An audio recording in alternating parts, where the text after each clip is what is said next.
A fine layer of white powder still lingered on the table. A wooden brush had been cleaned and stood upright in a glass. In the corner of the room was a single bed. There, a child lay motionless, eyes wide open, face pale and drained. Dr. Cuthbert stepped slowly into the house. He was familiar with scenes of children burning with fever, suffering from diarrhea, their breath rattling during flu season. But this time, something felt off. He froze, eyes locked onto the scene in front of him. A sharp, faint scent floated through the air, one unlike any medicine he had ever prescribed. The woman standing beside the bed gave a slight smile and nodded politely to him. Her name was Martha Rendell. In 1908, in a poor neighborhood in Perth, Western Australia, an ordinary home concealed a tragedy. Over the course of just 14 months, 3 children died in that same room. The stepmother, at least in title, was always by their side. When they were sick, she cared for them dutifully and attentively. With a quiet gaze, she used a wooden brush dipped in a liquid she'd purchased to apply it to their throats. From inside the room, a hoarse sound echoed out, but she remained seated in her rocking chair, gently swaying, a faint smile on her lips. On the table, the brush stood in the glass, next to a bottle of acid. Each child gradually faded, their condition worsening through a series of strange symptoms. Suspicion only surfaced when the youngest child escaped and revealed that the stepmother had used that very brush in acts that left his siblings unable to wake again. The case began with an odd scent, a small detail, and a woman who had never been called mother. The question that has haunted the story for more than a century is this: did Martha Rendell truly kill those children? Or was society too quick to condemn her simply because she lacked gentleness? Martha Rendell was born on August 10, 1871, in Adelaide, South Australia, a city in transition from colonial outpost to urban center. Her family, likely working class or lower middle class, lived in cramped quarters surrounded by coal smoke and the sound of horse-drawn carts. At the time, Adelaide was still under the shadow of its colonial past, a place where poor women had virtually no control over their own destinies. From a young age, Martha was different. Acquaintances described her as quiet, headstrong, and sharp-eyed. In the damp alleyways of Adelaide, she learned how to endure gossip and judgment. While there are no records of formal schooling, Martha was literate, enough to later sign documents to purchase acid in Perth, suggesting she had at least some basic education, however brief. At 16, Martha left home, a bold and rare decision for a young woman in the Victorian era. The reasons for her departure weren't recorded, but it may have been to escape a stifling household, an arranged marriage, or simply a yearning for freedom. It was an unusual act for women at the time, pointing to either early independence or a rebellious spirit against social norms. Adelaide in the 1880s was a place where young women were easily swept into cycles of low-wage labor or unconventional relationships. Martha chose the latter. She began living independently, but soon found herself entangled in complicated affairs. Within a few years, she had 3 children of her own, something society then viewed as morally unacceptable, pushing her to the margins. Martha's children grew up in hardship, and eventually she left them behind in Adelaide when she decided to follow Thomas Nichols Morris to Perth around the year 1900. Morris, a man with an estranged wife and children, offered Martha a chance to start in WoW. But their relationship was seen as scandalous at the time because they lived as husband and wife without a legal marriage. At 29, Martha was no longer a naive young girl. She carried the weight of experience, a trace of bitterness, and a desire to be recognized as a woman with a place in a family, even if it was someone else's family. In Perth, she stepped into the role of stepmother to Morris's 4 children, asking them to call her mother, though their eyes always met her with distance. life in Perth was far from easy. Martha and Morris lived in a rundown house in East Perth, where the sound of children blended with the arguments of neighbors. Martha took care of the household and looked after Morris's children, but every action seemed like an effort to prove, if only to herself, that she deserved to be there. Some acquaintances recalled seeing her sitting quietly by the window, as if waiting for something that would never come. It was in that very house that the first bottles of acid appeared, initially just household supplies, but eventually they would become tools in a crime. Although she had given birth to 3 children, Martha Rendell had never fully experienced the role of a mother. The mistakes of her youth and the children she left behind in Adelaide seemed to have severed her heart from any maternal instinct. When she arrived in Perth with Thomas Morris, around 1900, she carried with her a firm resolve to rebuild her life. Rendell poured all her attention into something she had always longed for, to be the mother of Morris's 4 children, Annie, Olive, Arthur, and George. But in the small house in East Perth, all she received in return were distant glances and emotional detachment. Rendell didn't expect the children to love her. All she asked for was a single word: mother. But Annie, Olive, Arthur, and George never accepted this new woman. They clung to memories of their biological mother, who had left but still lived vividly in their hearts.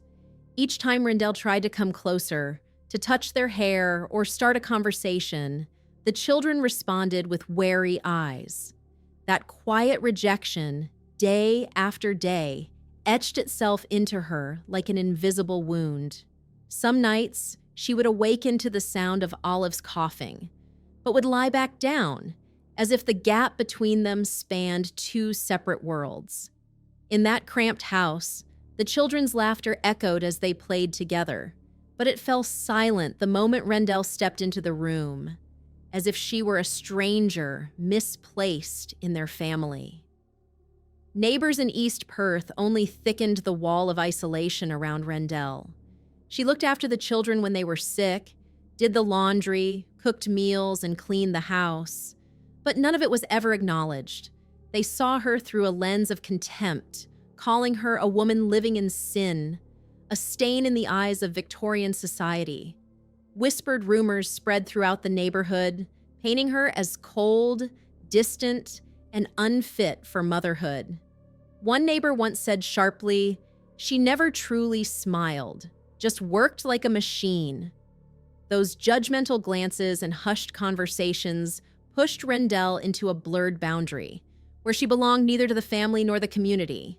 Thomas Morris, busy with work, left home early and returned late, sometimes absent for an entire week. Rendell was left alone with the children, skipping meals in silence, quietly using strange bottles of liquid to keep the house clean. She handled everything herself, from chores to caregiving, gradually assuming control over the entire household. Society saw her as a nameless woman without status. The children only saw her as a stranger, and even in her own eyes, her image seemed to fade, lost in the empty space of loneliness. The woman who once abandoned her own children was now left with the role of a mother in a home that never truly welcomed her. And Martha decided to act, as if freeing herself. In a small house in the poor district of East Perth, Western Australia, Thomas Morris's 3 children, Annie, Olive, and Arthur, passed away one by one over the span of 14 months, from 1907 to 1908. The painful symptoms suffered by the children, along with the seemingly devoted presence of their stepmother, Martha Rendell, masked a horrifying truth that only came to light much later. Annie Morris, a gentle 12-year-old girl, was the first to fall ill. In the summer of 1907, Annie began to cough and grow weak, showing signs consistent with diphtheria, a common illness at the time. Her strength faded, her voice disappeared, and she could no longer swallow food. Martha Rendell, with a calm expression, stayed by Annie's side each day. She prepared medicine, fed her porridge, and wiped her sweat, yet her gaze remained oddly detached. As Annie declined, Rendell maintained her care, as if merely fulfilling a duty. Annie died in July 1907, leaving the family in quiet grief. Olive Morris, a 10-year-old girl, was the next victim. At the end of that same summer, Olive fell ill with a severe cough and a throat so painful she couldn't eat, letting out faint whimpers with every attempt to swallow. Rendell, still presenting the image of a caring stepmother, tended to her without pause. She brought glasses of water and offered gentle touches, but the faint smile on her lips seemed out of place. Olive grew weaker over time. Her health steadily declined, and she passed away in September 1907. Arthur Morris, a strong 14-year-old boy, met a similar fate in 1908. He began with a persistent cough, just like his younger sisters. He tried to endure it, but the pain became increasingly unbearable. On his final night, Thomas Morris was away.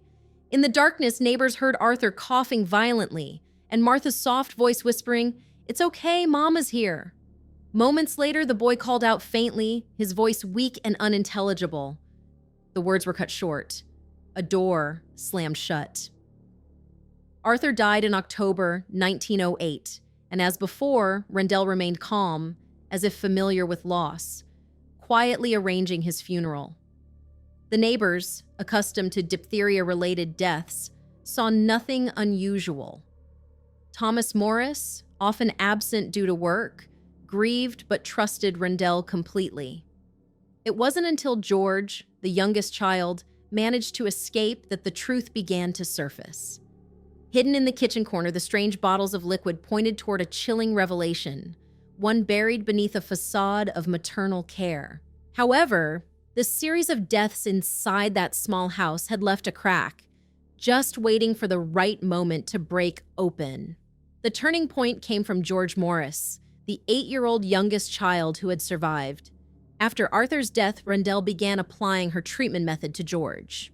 The boy, already accustomed to the cold gaze of his stepmother, felt a burning pain in his throat every time she wiped it with a strange liquid. His instincts told him something was wrong.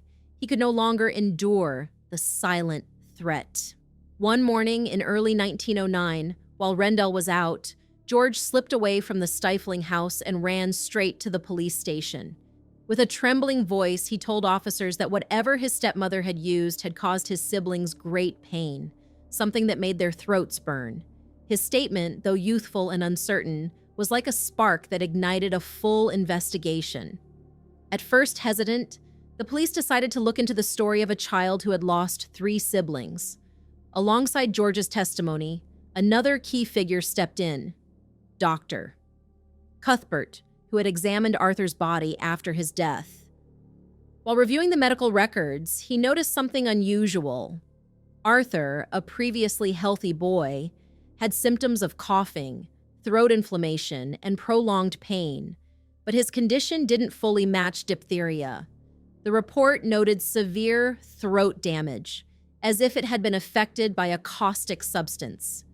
With his years of medical experience, Dr. Cuthbert suspected this was not the result of illness, but rather an indication of deliberate harm. He urged the police to reopen the case, emphasizing that the repeated deaths in the Morris household could not be mere coincidence. This wasn't a natural illness, he told police, his voice thoughtful. The boy's throat was severely damaged, consistent with exposure to a strong cleansing agent. The police expanded the investigation, interviewing local pharmacists. One pharmacist on Hay Street clearly remembered Rendell, describing her as a quiet woman who frequently bought acid, claiming it was for cleaning purposes. But a key detail emerged. Rendell stopped purchasing acid shortly after Arthur's death, as if her objective had been completed. Inspector Mann, noting the suspicious pattern, ordered the exhumation of Annie, Olive, and Arthur's bodies in July 1909. Chemical experts in Perth, supervised by Dr. Edward Black, carried out the analysis. The test results revealed clear traces of a highly corrosive substance in the digestive systems of all three children, strong evidence suggesting that the deaths had been intentional. Rendell was summoned for questioning. With a cold demeanor, she insisted, "I only used acid for treating illnesses, like many others." But her defense couldn't hold up against the evidence. Police cross-checked acid purchase receipts with the dates of the children's deaths, building a tightly aligned timeline. They also gathered statements from neighbors who recalled Rendell's disturbingly calm behavior each time a child died. George's words, "She made my siblings die," were now reinforced by forensic proof, becoming the final blow in the case. Under the soft yellow glow of gas lamps hanging high above the courtroom of the Supreme Court in Perth, Western Australia, September 1909, Martha Rendell, the stepmother accused of causing the deaths of Thomas Morris's 3 children through the use of corrosive substances, stood trial for her alleged crimes. The case, sparked by the testimony of young George Morris and the suspicions of Dr. Cuthbert, had shaken all of Western Australia. The trial not only exposed a chilling crime, but also unleashed a storm of public outrage, with newspapers portraying Rendell as the embodiment of cruelty. The trial opened on September 7, 1909, presided over by Judge James McMillan. Rendell, 38 years old, stood before the jury, calm in appearance, hands clasped, eyes steady. Prosecutor Frederick Moore laid out the charges. Rendell was accused of being involved in the suspicious deaths of Annie, Olive, and Arthur, the 3 children in the same household who had exhibited unusual symptoms before passing away, raising concerns about possible foul play between 1907 and 1908. The evidence presented was sharp and compelling. Pharmacy receipts showing purchases of acid, autopsy findings presented by Dr. Edward Black, and the testimony of George, the 8-year-old boy who escaped from the harrowing household. George, small but courageous, stood before the court, voice trembling. "She used to wipe my throat with some liquid that hurt a lot. I think that's what made my siblings not survive." His words silenced the courtroom.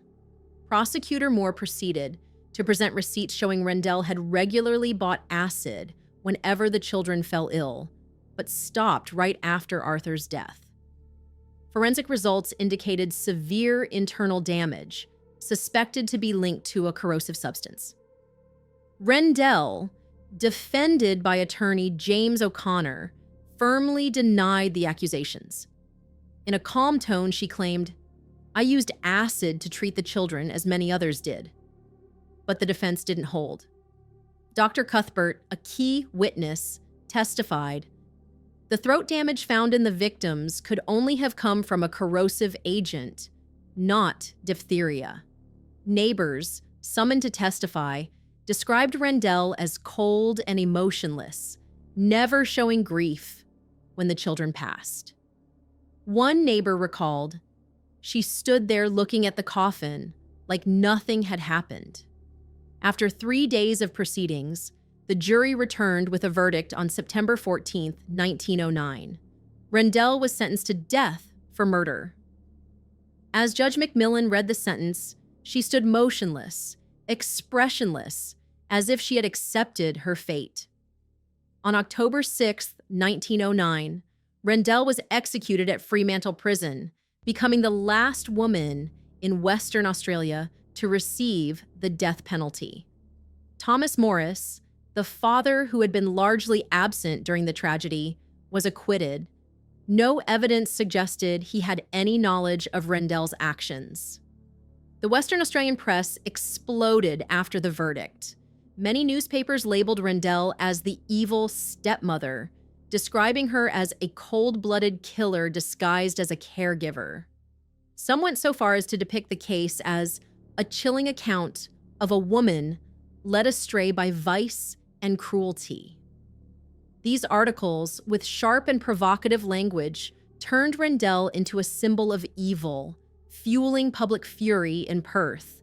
Crowds gathered outside the courthouse, demanding justice for the victims. However, some media outlets questioned whether social prejudice, especially against a woman living with a man outside of marriage, had amplified Rendell's guilt. Still, the undeniable evidence had sealed her fate. The Rendell case, marked by George's bravery and Dr. Cuthbert's keen insight, etched itself into Western Australian history as a chilling reminder of the darkness that can dwell within seemingly peaceful homes. After Martha Rendell was executed, the gates of Fremantle Prison closed behind her like the final slam of a dark chapter in Western Australia's history. But the questions about who she was and about the society that shaped her have never truly been laid to rest. No one really knows what Martha was thinking as she stood before the gallows. Throughout the investigation and trial, she rarely showed emotion. Her testimony, her gestures, even when facing death, unfolded in a silence that was unsettling. It was the kind of silence that makes people uneasy, as if everything had been decided long ago. The press at the time condemned her harshly. But if we take a step back and look at Rendell's life journey, we can see layers of longing, rejection, and a distorted sense of maternal duty. A woman living out of wedlock in the Victorian era, raising another man's children, met with distance from neighbors and scorn from the community. The children who shared no blood with her called her mother, but their glances carried only hesitation. Day after day, she had to fight to assert her place in a household that lacked genuine affection. In that context, did Martha Rendell truly believe she was healing them while causing harm? Or was she simply clinging to the only role society permitted her to have? The caregiver. A later social study by the University of Western Australia emphasized that many women of that time, especially those outside traditional marriage, were considered morally unfit for motherhood. Martha may have lived her entire life under that shadow of judgment until it consumed her completely. The case of Martha Rendell went far beyond a single crime. It revealed the fracture lines of a rigid moral system that accepted only what fit the mold. Within that system, a woman who stood outside the family unit, lacked blood ties, and had no formal title, was also denied trust. What makes the Rendell case so haunting is that the tragedy unfolded within what should have been a safe home. The children gradually weakened while the woman quietly continued to care for them. Her actions played out in a strange kind of silence, showing no signs of anger or malice. One lingering question remains. If someone commits evil while appearing devoted and quiet, can we still recognize what's right and wrong? What do you think? What truly leads someone to believe they're doing the right thing, even when it brings pain to others?